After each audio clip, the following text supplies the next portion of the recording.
Dizendo isso, alguns dias atrás, coisa de semana, saiu uma pesquisa em que o presidente Lula via a chegada mais forte do Flávio Bolsonaro.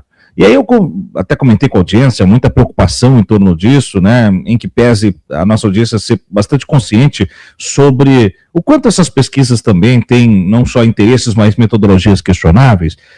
Mas eu tomei por análise ontem que a percepção pública da manifestação dos golpistas, para mim, ela entrega mais do que qualquer pesquisa.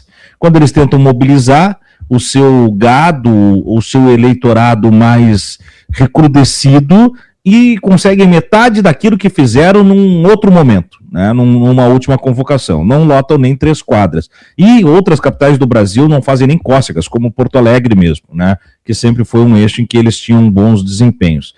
Guardadas as proporções, as pesquisas que mostram essa crescente de Flávio com essa baixa adesão das suas chamadas, qual é o grau de preocupação que nós do campo progressista temos que ter com a realidade dos fatos? Eu acho que nós temos que ter, sim, grandes preocupações. Acho que o ano começou mal para o governo federal. Na minha opinião, não acertou ainda na sua comunicação, melhorou, evidentemente, mas não acertou, não apresenta uma proposta comunicacional, né, original, nova, vívida, capaz de atender vastos setores da população, atender às suas dúvidas, atender, né, a sua ausência de conhecimento a respeito do que está fazendo no plano interno do Brasil e quais são as suas dimensões também na política internacional. Isso aí prejudica o governo brasileiro e só pode ser compreendido, Thiago, a partir do que eu chamo na minha opinião, do que eu chamo das 2 grandes naturalizações. 2 grandes naturalizações que são feitas pela grande imprensa. Pela imprensa escrita, pela televisão e pelos colunistas de opinião. Né? Que não é, evidentemente, uníssima, massiva, mas que é predominante. Quais são essas 2 grandes naturalizações? A primeira é a naturalização do estilo Trump de governar.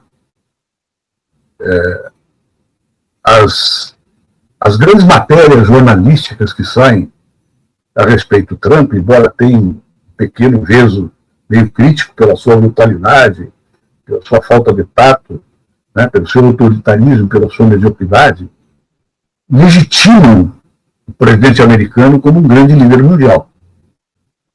Que tem o direito, né, e aí é um direito característico de uma visão fascista da política, que tem o direito de entrar no país e sequestrar um presidente. Então, aquilo que é o principal da política trumpista, intervencionista, fascista, direitista, criminosa, sequestradora, fica em segundo lugar. E automaticamente ele é, então, não sacralizado, mas compreendido como um grande chefe de Estado que tem algumas adversidades conosco, mas que tem legitimidade para fazer o que faz. Essa é a primeira grande naturalização. A segunda grande naturalização é o tratamento que é dado ao candidato da extrema-direita, o Flávio Bolsonaro, que, na verdade, não é um candidato normal, é um candidato que faz a continuidade de um processo golpista, do golpe continuado, em última análise. Eu tenho usado esta visão há mais de ano. Há um processo de golpe continuado no Brasil, desde os acontecimentos de 8 de janeiro. Então, quando aparece um candidato que propõe a continuidade desse golpe, e que diz claramente a que veio, né, começa a imprensa a prestar atenção nele, ou para bloqueá-lo, né, para contestá-lo em nome da democracia, não em nome da candidatura do Lula, ou para prestigiá-lo. E o que a imprensa tem feito? Tem prestigiado. Então faz a naturalização de um candidato que quer dar continuidade ao golpe de Estado. Qual é a consequência disso? É a legitimação do fascismo, da extrema-direita e do crime organizado no poder. Esse é um grande serviço que a grande imprensa brasileira está prestando, né, ao autoritarismo antidemocrático no país. Então, essas pesquisas, na minha opinião, elas refletem esse ambiente. Um ambiente de legitimação, né, colonial imperial, da aliança dos Estados Unidos com Israel, que repercute aqui no Brasil. Eu não estou falando... Eu sou favorável à existência do Estado de Israel e tenho um respeito político enorme pela oposição israelita. Né? Eu estou falando da posição do governo Netanyahu, que é um governo fascista, que se alimenta, inclusive, de práticas nazistas, né? Como já está comprovado hoje por diversas matérias que circulam na imprensa internacional. Pouco no Brasil, mas na imprensa internacional circula muito. Então, eu acho que essas pesquisas refletem essa realidade.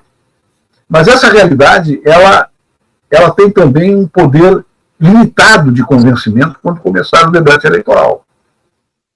Tá? Onde as versões serão apresentadas pelos protagonistas principais do pleito, onde vai ter a fala do Lula, vai ter a fala do Flávio, a fala de outros candidatos, que vão se posicionar e vão desnaturalizar, na minha opinião, a grande função da esquerda política nesse momento, partidária, não partidária, democrática, socialista ou não, mas republicana, é demonstrar que essas naturalizações pertencem a um grande jogo político global que se reflete aqui no Brasil nas eleições.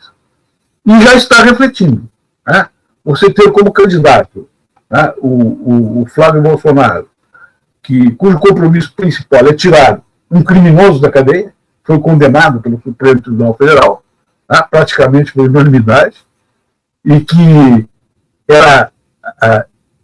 se exilou num país antes de terminar o seu mandato para montar lá um aparelho subversivo contra a democracia brasileira, comandado inclusive pelo seu filho, sustentado pelo Estado brasileiro.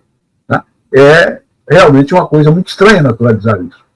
Então, a nova situação, né, geopolítica mundial, ela criou dentro dos países agredidos, inclusive, esquemas políticos partidários de traição nacional.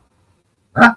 Aqui eu volto ao governo Vichy, de traição nacional, que naturalizou, naquele momento, a presença das tropas alemãs na França, né?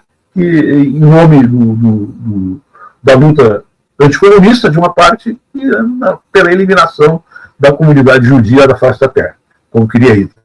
Então, é uma situação internacional complicada, mas ela pode não perdurar. E pode não perdurar a tal ponto que se a esquerda, se o campo democrático em geral, fizer uma campanha adequada, tiver uma política de informação adequada, e inovar na comunicação de maneira, né, brilhante, né, como fez, por exemplo, Mandani, recentemente nas eleições de Nova York, né, nós podemos até ter o Lula ganhando no primeiro turno. Mas isso vai depender da capacidade política que tem o nosso governo e a nossa frente política para se comunicar com a sociedade de maneira adequada, que não fez até agora, na minha opinião.